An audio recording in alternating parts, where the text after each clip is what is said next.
ఆ ఒడియన్ ఖచ్చితంగా నీ దగ్గర ఓడిపోవాల్సిందే. ఉందిలే. దామోదరా, నీ స్నేహితుడి జాతకంలో శని నీచంలో ఉంది. ఖచ్చితంగా వాడిని వల్లకాడికే పంపుతుంది.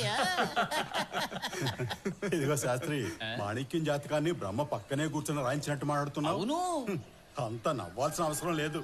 వాడి పరోక్షం ఇలా తప్పుగా మాట్లాడకూడదు, అర్థమైందా? అయ్యయ్యో దామోదరం బాబాయ్, ఏంటి నీకు భయమా? మా అనికే ఈ ఊర్లో అంత గొప్ప మునగాడా? ఒరే మనోజ్, మాణిక్యం ఈ ఊళ్ళో ఎంత పెద్ద మనగాడో తెలుసుకోవాలి అంటే మీ ఇంటికి వెళ్తే మీ నాన్న నీ కథంతా చెప్తాడు. మీ నాన్న మంచాన్న పడ్డది వాడి వల్లే. అంతకంటే ముందే నిన్ను కన్నాడు గనక సరిపోయింది. ఊతి మీద మీసం మొలిచేసరికి పెద్ద పోటుగాడు అనుకుంటా. దామోదరం బాబాయ్, మీరు చెప్పండి, వాసు అంకుల్ని మాణిక్యం ఏం చేశాడు? రాజేష్, ఆయన ఏదో అంటుంటా, నువ్వు రారా. ఆ రోజు ఆ సంఘటన జరగకుండా ఉంటే బాగుండేదని నాకు ఈనాటికి అనిపిస్తుంది. అది ఇప్పుడు అనిపించి ఏం లాభం లేండి. ఆ రాత్రి పెద్దకాలం వంతెన దగ్గర నా స్నేహితులతో మకాం వేశాను. కమ్యూనిజం కార్యకలాపాల్లో ముమ్మరంగా పాల్గొనేవాణ్ణి. ఆ సమయంలోనే మందు కొట్టి తూలుతూ పాడుతూ మాణిక్యం మాకు ఎదురుపడ్డాడు.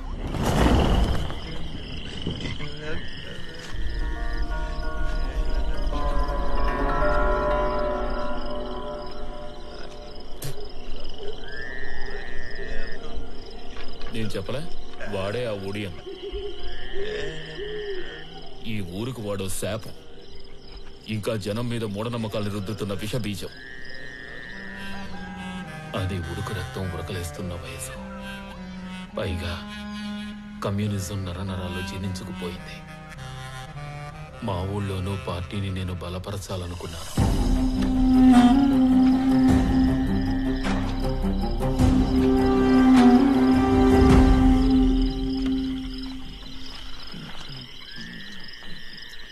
ఆగరా దొన్నపోతూ.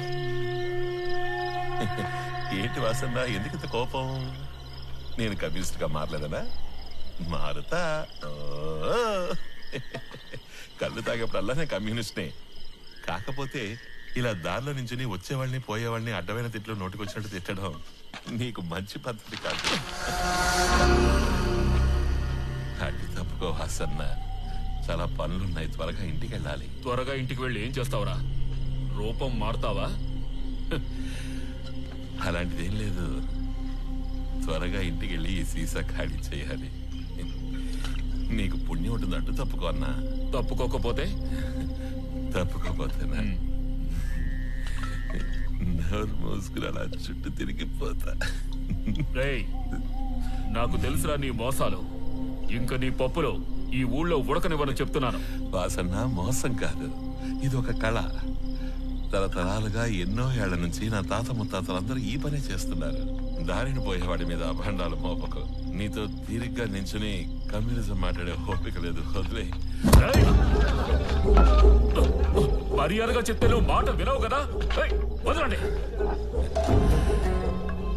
నువ్వు నన్ను ఎందుకు కొట్టావో నాకు తెలియదు, కానీ అది ఎందుకైనప్పటికీ కూడా మాణిక్యాన్ని కొట్టాక తిరిగి కొట్టకుండా ఉంటే నీ చుట్టూ ఉన్న వాళ్ళకి లోకువైపోతా. కమ్యూనిజం అంటే సమానత్వం కదా. అందుకని అబ్బే ఏం లేదు, చీకటైంది కదా, మీరు జాగ్రత్తగా ఉండడం మంచిది.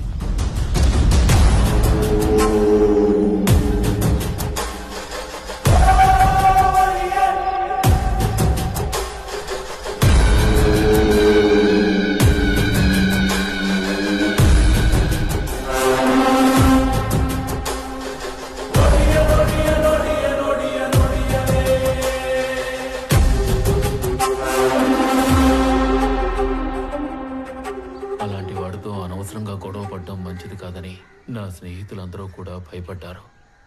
వాళ్ళక్కడి నుంచి వెళ్ళిపోయాక నేను ఇంకాసేపు అక్కడే ఉన్నాను. ఆ తర్వాత ఇంటికి బయలుదేరాను.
దున్నపోతు కొమ్ములతో నా మీదకు దూసుకొచ్చి తెల్లవారేదాకా బంధించాడు. అప్పుడు ఒక మాట అన్నాడు. అరిచి గీ పెట్టినా నా కాళ్ళ మీద పడి బ్రతిమలాడిన లాభం లేదు. అనవసరంగా మాణిక్యం మీద చేయి చేసుకుని నువ్వు తప్పు చేశావు. మళ్ళీ నువ్వు జీవితంలో తలెత్తుకోలేకుండా చేస్తావు. వాడు చెప్పి వెళ్ళిపోయాడు. మళ్ళీ ఇప్పటిదాకా నేను తలెత్తలేకపోయాను.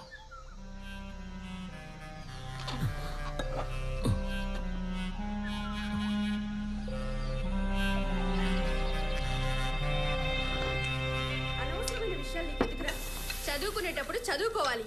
అలా కాకుండా పని పాట లేకుండా ఊరంతా బలాదూరు తిరుగుతూ లేనిపోని సమస్యలు నాకు తెచ్చిపెట్టకు. రేయ్ నిన్నే. ఏంటమ్మా? ఒడియనంటే అసలు ఎవరనుకుంటున్నావు? అతని వల్ల అన్నయ్య పడ్డ కష్టాలు నాకు తెలుసు. తినకుండా ఊరికి ఏంట్రా పని?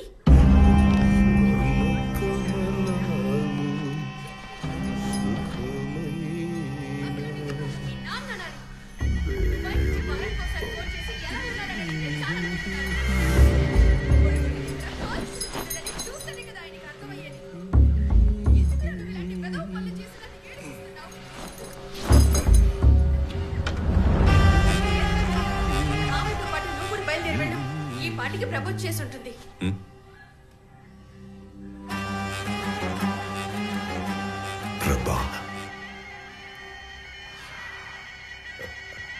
ఈ వారం మీ నాన్న ఫోన్ చేసినప్పుడు నీ సంగతి మొత్తం చెప్పేస్తాను. రాను నువ్వు అచ్చ మీ మేనమావలాగే తయారవుతున్నావు. రేపా ఒడియన్ వల్ల వీడి చిక్కుల్లో పడకూడదు కదన్నయ్యా. నువ్వు అనవసరంగా భయపడకు. చిక్కుల్లో పడపోయేది వాడే. లెక్కలు తేలేంత వరకు నేను ఇక్కడి నుంచి వాడిని వెళ్ళనివ్వను. రవి కేసుని రీఓపెన్ చేయడానికి ముందు ఎస్ఐ నాతో ఒక మాట చెప్పమన్నాను. నువ్వు తినడం అయితే నాతో రారా. అపవిత్ర పవిత్రవ సర్వావస్థాం గతో పివ తస్మై పుండ్రీకాక్షం సహవాహాభ్యంతర సంచి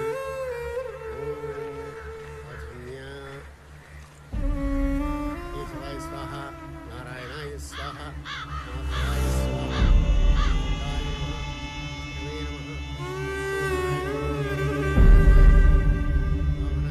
మావయ్య, పాపం ప్రభా ఆంటీ మీనా ఆంటీ హస్బెండ్ని చంపింది ఒడీనేనా? నువ్వు వచ్చింది తద్దినానిక, చచ్చిన జాతకాలు తప్పడానిక. నాకు భయం ఇస్తుంది మావయ్య. ఒడీన్ చేతుల్లో నేను చేస్తాను. నువ్వు నా మేనల్లుడు అయినా అసలు మగాడంటే ధైర్యం ఉండాలి. అది నీకు బొత్తిగా లేదు.